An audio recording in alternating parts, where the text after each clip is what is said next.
Hello everyone, how are you doing all? In this video we are going to learn how to edit an image, how to remove background or any part of the image. If you wanted to remove, how you have to do that, we are going to learn. Just take the image into Canva and add it to page, and as soon as you click or you select this image, it will populate a window here. It's a menu here. You can go for edit.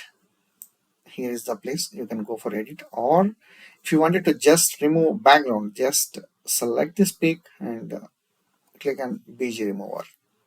It will work in few seconds. See here. So you don't need to do anything like Photoshop and other tool. Just you need to click on this BG remover. It will remove. Or you can go to edit and you can click here BG remover. It will also help us to remove.